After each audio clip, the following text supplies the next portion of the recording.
CJ McCollum absolutely delivers. Willie Green said all the right things, and the Pelicans won. So is everything good in New Orleans? Not quite, but you can see light at the end of the tunnel. It's a Thursday episode of Locked On Pelicans. Let's go.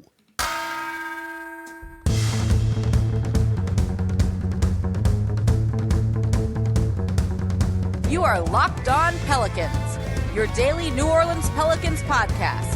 Part of the Locked On Podcast Network, your team every day. Welcome to another edition of Locked On Pelicans, the daily podcast covering your favorite team, the New Orleans Pelicans in NBA, part of the Locked On Podcast Network, your team every day, available wherever you get your podcasts and available on YouTube. I'm your host, Pelicans Insider, credential member of the media, Jake Madison, at NOLA Jake on Twitter.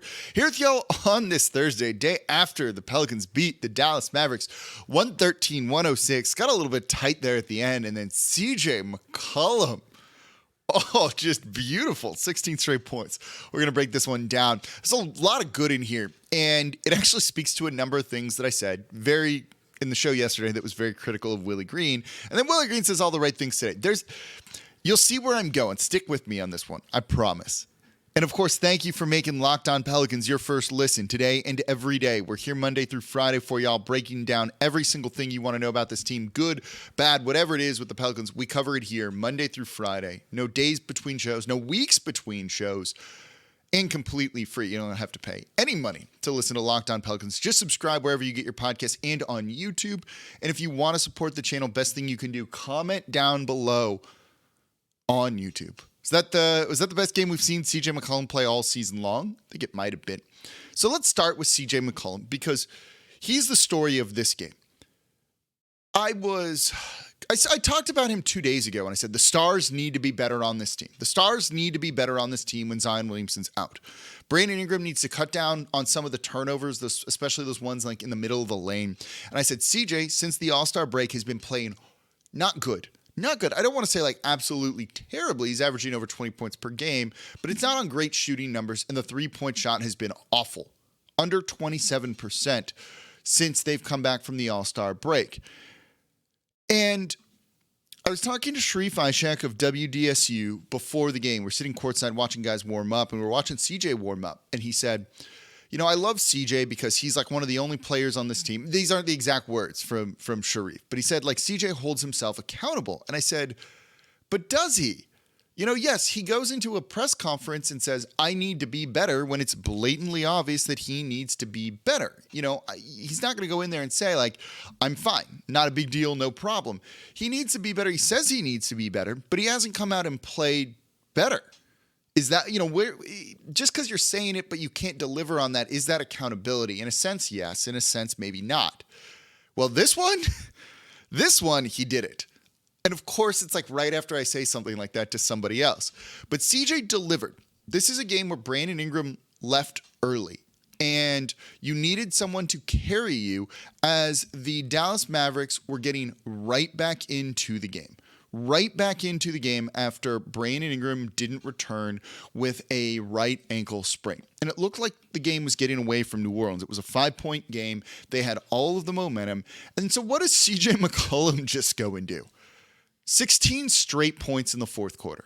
16 straight points in the fourth quarter, including going an absurd 4 of 4 from 3. And those weren't just like easy open catch and shoot threes. These were ankle breaking step back move threes that you look at and you go, oh my God. I could use more expletives in there, is how ridiculous the shots that he was hitting were. That's what your stars need to do. We can overthink basketball all we want. And I do it here on the show all of the time. But a lot of very smart people, some in media, some with teams, some, in other capacities, sometimes just point out that it's as simple as a make or miss league. It's a cliche for a reason. If your stars go out and play well, you don't need much more. This actually goes back to the bubble. And David Locke, who hosts our Locked On Jazz show and who is the head of the network, Locked On David Locke, once said to me when I was doing a show with him of, looking at the Pelicans and Jazz playing in the bubble, and it was like, well, what about these matchups? What about this matchup? What about this matchup? And he's like, Jake, if Donovan Mitchell and Rudy Gobert, who were both on the team at the time, play well for the Jazz, they win. If Zion and Brandon Ingram play well for the Pelicans, they probably win. And we don't need to get into all of these X factors and other things, right? These role players, these other matchups. It's as simple as your stars carrying you. And I've always found that really good advice, not just because, he's my boss, but it's very true. If your star players play well, things get fixed, right? It's why I've been saying that if Zion's out there and healthy, this team's a top 4 seed in the Western Conference very easily. We don't need to overthink it with other things. If they just go and do their job and play incredible, like 16 straight points in the fourth quarter will do, you win the game. Look at it by comparison, and we'll get more into the defense in the third segment of today's show. I forgot Kyrie Irving played for the Mavs for the first half. He had 11 points in the fourth quarter. He had 27 total. He had 16 points through the first 3. He was non-existent, and they were losing by double digits, almost 20 points at times. We don't need to overthink this. Star players, even just one of them, playing exceptionally well, will oftentimes get you wins. And that's what CJ McCollum needed to do in this game. Brandon Ingram wasn't in there to carry you. This team has struggled to generate points and some offense, so you can't necessarily rely on that. So let your star player go out and do his thing. And CJ did. He delivered. This is what he had to do. You want to say you're a star player, I've got to be better. You also need to deliver on it, and CJ McCollum did. Is that accountability? Yeah, I'd say so. Now he needs to do it more consistently. You need to see, we're not going to get this type of game from him every single time, nor am I expecting him to go out and score 32 points on 22 shots and go 6 of 8 from 3. Give you 5 rebounds, 5 assists. Thank you for exactly 5 assists, by the way, because in my same game parlay on FanDuel, it was CJ McCollum to have 5 or more assists and the Pels win. Cash that one. Barely, but still counts. And you're going to go out and win these games. And that's CJ delivering on what he says he needs to do. Putting his words into action. That's accountability to me. Great job, CJ. Team needed you. You delivered. What a fun game because of that. What just an absurd stretch he had in the fourth quarter. Oh, it shows you the glimpse of this team and how good they can be even without Zion Williamson, and makes us so frustrated even more so during the losses that they get when they don't play like this. This was a good game from them. We'll look at that more in the third quarter, but I want to look at Willie Green. And some of the things he said in the post-game press conference are, I'm not saying he's talking to me. He might be talking to me, though. Let's talk about that coming up here next in today's episode of Locked On Pelicans. Before we do that, though, today's episode of Locked On Pelicans is brought to you by Nissan. Nissan's most electric player of the week is brought to you by the all-new, all-electric 2023 Nissan Ariya. It's CJ McCollum. 32 points, 16 straight in the fourth quarter. You need a dude to be fierce and take those shots. He did it. To be elegant, he absolutely did that with some of the moves he put out there. Even powerful drives to the rim. Elegant, powerful, fierce, brilliant. All of those words accurately describe CJ McCollum and what he did in the fourth quarter there. And it also describes the Nissan Ariya, which delivers on duality, the combination of fierceness and elegance. Beautiful but strong. It's the perfect SUV crossover. The 2023 Nissan Ariya packs pin-to-your-seat power and premium intelligence all in one EV. The all-new, all-electric 2023 Nissan Ariya, the EV for people who love to drive. Shop now at nissanusa.com. And thank you for making Locked On Pelicans your first listen today and every day. We're here Monday through Friday for y'all, breaking down everything you want to know about this Pelicans team. The good, the bad, the wins like they got right now. And we'll look at the defense and other things that did well. Jaxson Hayes was great. I loved what we saw from Dyson Daniels too.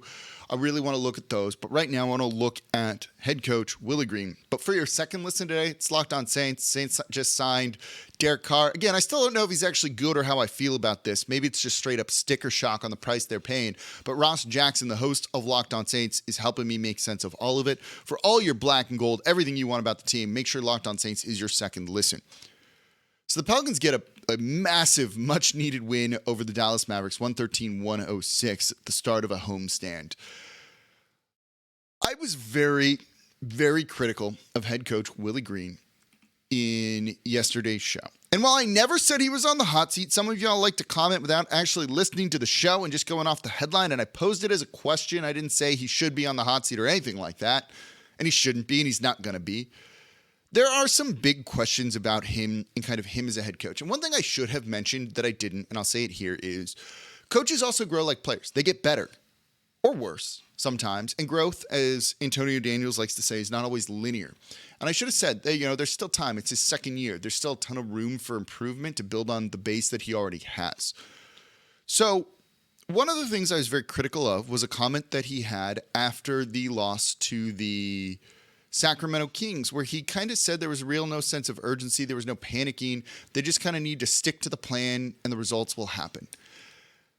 And from what we've seen from the team, that wasn't the case, hasn't been happening. And then you have a game like this, which is honestly a stick to the plan kind of game that they pulled out.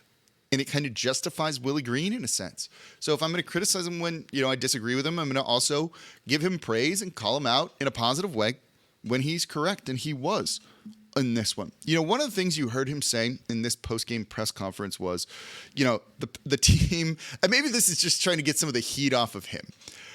The team executed the game plan. They stuck to the game plan. They executed the game plan perfectly, and constantly referred to the game plan, which he comes up with. And these guys went out and did it. And he's not wrong. The game plan was great. The defense was great in stifling Luka Doncic and Kyrie Irving. Offensively, he said, we want to get the ball to our star guys down the stretch, and if they make shots, we're going to win. If they don't make shots, we're not going to win. The problem is they haven't been making those shots, but CJ did in this one, and they won the game. So Willie Green is very much justified in taking a little bit of a victory lap there. And I'm not, as I said in the tease to this segment, I'm not saying he's talking to me. I'm not saying he listened to Locked On Pelicans yesterday and he's like, hold on, I'm going to put that dude in his place. He also might be, because I can tell you, because the coaching staff has told me this, they listen to Locked On Pelicans. Maybe not every day, but they listen and they're kind of aware of the media talk around them. Same from the front office. So maybe it was, which is kind of funny then. And can I get credit for the win if that's the case? I doubt it has anything to do with me, but it shows you that, sometimes that faith that he has in this team and these players is truly justified. And as frustrated as we get in the moment with some of the losses, there's so many different factors that goes into those things. And sometimes it really is as simple as a make or miss league. CJ McCollum's a good player. We all know this. I do think they're using him slightly wrong at times as a point guard. But in the fourth quarter, you probably want to put the ball in one of your best shooters' hands, in one of your best scorers' hands. And they did, and he delivered. And sometimes he doesn't. But I think you kind of live with that to an extent. So I do feel that Willie Green deservedly should have said all of the things that he said in his post-game press conference. Stick to the game plan, execute the game plan, executed it flawlessly, executed it perfectly. Repeat it. Go listen to it. It makes me laugh just coming on the heels of the show I did the other day. But he's not wrong. And we saw it work last year, and Willie Green seemed to hope that maybe they can kind of recapture some of what they had last year. And I'd said, one of the things you've seen is that this team seems to be in a little bit of a funk. Maybe it's mentally, maybe it's a morale thing, whatever it might be. But early on in the game, they kind of seemed to have that fire in them. They had a sense of urgency. And Willie Green did say, when someone asked, is there a sense of urgency around this team? He said, yes. It was a one-word answer. Yes. And then he kind of laughed, being like, yeah, of course. And that does seem to be a little bit different from what he said the other day, when it was just, we'll let the chips fall where they may, was his line. Having a sense of urgency means you're trying to kind of, again, imprint and steer the direction of where you want things to go. You don't need to let life passively happen to you. You can actively live your life. There's a big difference between the two, is the analogy that I used. And it seems like Willie Green definitely got these guys kind of amped up a little bit more, had a sense of urgency in them that's been missing for the past couple of games. And you could see it really led to a very different team. The team just looked different out there on the court. And if that came from head coach Willie Green, he deserves a ton of credit for it. If you can get those guys to play like that, you got to do that more often and you got to do that consistently.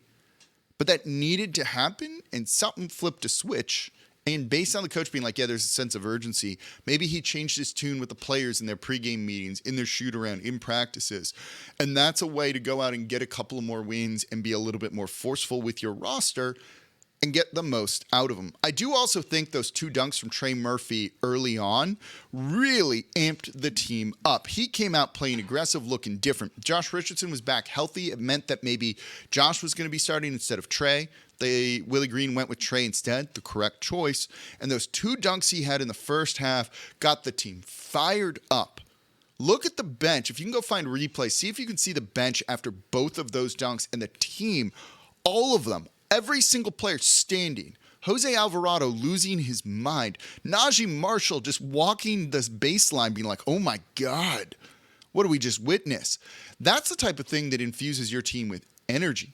And if it's as simple as Willie Green chose to start Trey Murphy and then he delivered with that type of intensity and effort, great job by the head coach. We don't need to overthink things at times. Sometimes just start the right players and the good results come from that. Willie Green, good game from him just overall and saying the right things. I get you want to, display an air of confidence, calmness, maybe to the media and to your team. But everyone, while not panicking necessarily, felt a sense of urgency, and it seemed like the team didn't have that.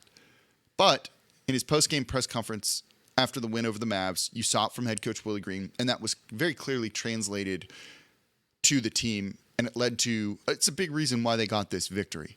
Good job by head coach Willie Green coming one day, of course, after I'm very, very critical of him. But no, he pushed all the right buttons. You could see that Willie Green kind of had this team moving in the right direction, and he deserves a ton of credit for that. There were also a couple of other really good performances. The defense was awesome. Jaxson Hayes adds an element that the team was missing. And Dyson Daniels, point guard, doing some very good things. Let's look at that coming up here next in today's episode of Locked On Pelicans. Before we do that, though, today's episode of Locked On Pelicans is brought to you by Built Bar. If you're looking for a delicious treat but don't want all the fat and calories, then you got to try a Built Bar. I'm trying to eat healthier. I could go to the arena, eat all the chicken tenders I want, or just have a Built Bar right before the game. Low on calories, but high in protein, tastes delicious, carries me through the game, so I'm not eating some of that, at times, awful food for you. And the most important thing is it tastes good. You don't want a dry protein bar that makes you grab a bottle of water and chug it down or something like that. With Built, healthy is actually tasty. They come in unbelievable flavors like churro, peanut butter brownie, coconut almond, and they're all covered in 100% real chocolate, so you're going to think you're eating a candy bar. And with only 130 calories, 4 grams of sugar, and a whopping 17 grams of protein, you're most definitely not eating an awful-for-you candy bar. And now you don't need to wait around to get a box over at Built.com. You can go to Sam's Club or Walmart and pick them up right now. Go to Walmart. Get cookies and cream, double chocolate, or coconut puffs. You can go to Sam's and grab a 13-bar box with our hit flavors brownie batter and churro. It's a combo box to try both of them. It's awesome. Go get a Built Bar right now. You can thank me later. And thank you for making Locked On Pelicans your first listen today and every day. We're here Monday through Friday for y'all, breaking down everything you want to know about this Pelicans team, the good, the bad, and at times admitting when, we criticized the coach yesterday and he was really good today, so we're going to give him his praise. Subscribe wherever you get your podcasts, and if you want to support the channel, number one thing you can do, subscribe on YouTube and comment down below on YouTube. Was this a good Willie Green game? Do you think CJ can carry this momentum going forward? Was this a must-win? Let me know what you think to all of those questions in the comments down below. So we looked at CJ McCollum. We talked about the head coach, but there were some other really important performances in this game from a number of guys. Jonas Valanciunas got in foul trouble early, is dealing with an injury, and this wasn't the game for him. Only played under 7 minutes in this one. Billy Hernangomez came in, tons of fouls, bad defense, and just missed a couple of shots, easy bunnies at the rim. And so the Pelicans didn't really have a choice but to turn to Jaxson Hayes with no Larry Nance Jr. available. And as much as I don't think Jaxson Hayes is the answer, he gave the team very valuable minutes and gave them a different element than any of the other centers on the roster can and have. And he deserves a lot of credit for that. He was 6 of 6 from the field in this one, 14 points, 3 rebounds. He was a lob threat that when teams threw 2 guys at Najee Marshall, at CJ McCollum, at Dyson Daniels, at Brandon Ingram, and we'll get to Brandon in a second here because he left early with the injury. When they threw 2 guys at those guys in the paint, Jaxson Hayes in the dunker spot is a lob threat, and you just throw the ball up and he throws it down. And it's kind of what happened a good bit. Just as an outlet down there with some athleticism that you don't see from the other big men on the roster. And you can see the dimension that it adds to the offense, to the team. They don't win without him in this game. Also had a block, a really nice defensive play. And the other thing that he can do that the other two bigs that they have currently available in Valanciunas and Billy Hernangomez is he can play on the perimeter and switch. And he wasn't a liability out there. And it just shows you how intriguing he is as a prospect. It's one of those things of like, you're out on Jaxson Hayes. You don't think he's going to be on the team next year. And then all of a sudden he does this and you're like, I'm right back on Jaxson Hayes Island, beachfront property here, loving my time. And it's like I've never left. His free agency is going to be interesting if he has an important role to play down the stretch and helps the Pelicans get into the postseason. It's going to be interesting.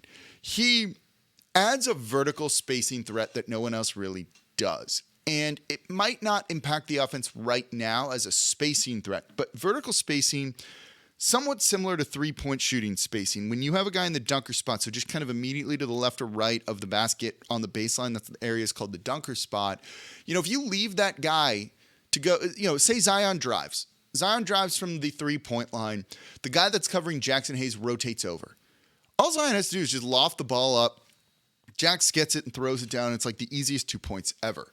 And you don't even have to do a great lob, right? Just put it up. And Jax is so athletic and so springy and has such long arms that he can go and just throw the ball down. So when you know that it's just a guaranteed 2 points if you leave that guy to rotate over to cover somebody, you stick to him. And that all of a sudden means Zion is dealing with one less body when he's driving to the basket. Same goes for CJ. Same goes for Brandon Ingram or Najee Marshall. It takes a little bit to get there. That needs to be in the opponent's game plan. It needs to be on the film a lot. And that won't make it in just yet. But over a large enough sample size, a large enough amount of games, that can. And that's something that can open the court and space the court by just sticking a guy to that guy in the dunker spot, sticking a defender to that guy in the dunker spot. I think Jax is in the rotation right now. Again, I don't think he's a huge answer going to fix part of the problem, but when they need some solid center minutes, yeah, he's playing well right now and defensively fits what they're trying to do. And so you look at that and you're like, all right, they need to keep playing him and try and feature him a little bit more. Same for Dyson Daniels. This was a great Dyson game. He was 1 of 3 from the field. 1 of 3. Made one of the 2 threes that he took, which is big. If you're going to make a shot, make it a 3. Finished with 4 total points, 6 rebounds, but also 6 assists. CJ McCollum at times has been very inefficient as a point guard, and they need to use him off ball more. So having Dyson Daniels come in and play point guard for the team and try and organize the offense was big. Dyson Daniels off the bench was a team high by far, 21 in the minutes that he played, in the 19 minutes that he played. Running the offense, getting clean looks for others, that's important. Not forcing shots. We've seen CJ try and force shots when the ball's in his hand and he's trying to run point. This allowed CJ to kind of work off ball a little bit more at times and then have the energy he needed to take over in the fourth quarter. Dyson, just a great job by him. And then finally, I want to wrap up with the defense here. They were awesome. Defense was awesome. Defense was awesome coming out the gate in the first quarter.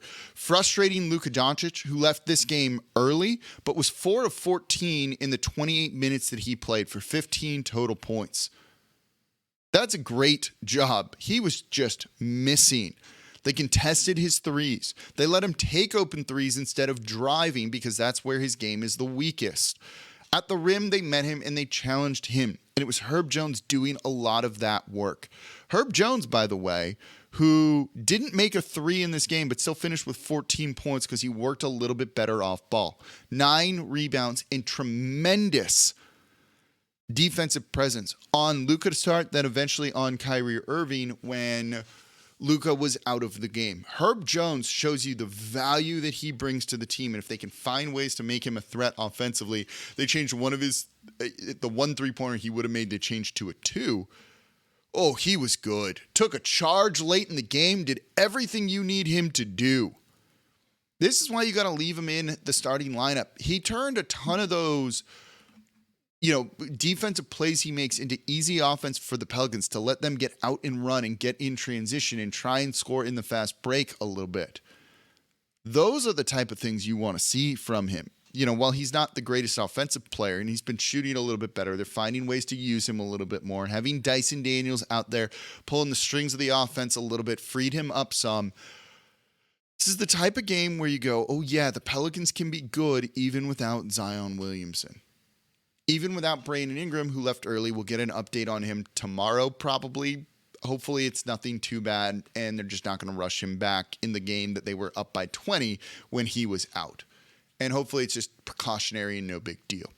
But this is the type of game that shows you a light at the end of the tunnel. It shows you why I was very optimistic about this team on the 10-game losing streak.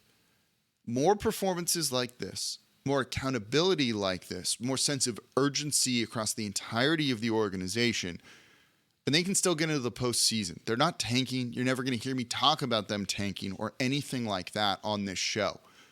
We know what they're capable of, and it's all there for the taking. This game showed you the Pelicans are capable of grabbing that, of taking it. Do they truly want to do that? Are they capable of doing that over the final now 17 games? We're going to see, but it does mean every game is going to be meaningful going forward. And you know what? That means fun basketball to me, and I can't wait. Good or bad, whatever's going to happen, I can't wait to see how this plays out. And I hope you'll join me along for the ride here at Locked On Pelicans by subscribing wherever you get your podcasts and on YouTube. You want to support the show, comment down below on YouTube. And as always, I'm your host, Jake Madison, at NOLA Jake on Twitter. Tomorrow, we're going to look at, and I might have just given it away right here, though. Should they shut Zion down for the season? Will he play again? Let's kind of break down the pros and cons of both sides, and I'll tell you what I think is going to happen in tomorrow's episode of Locked On Pelicans. See y'all next time.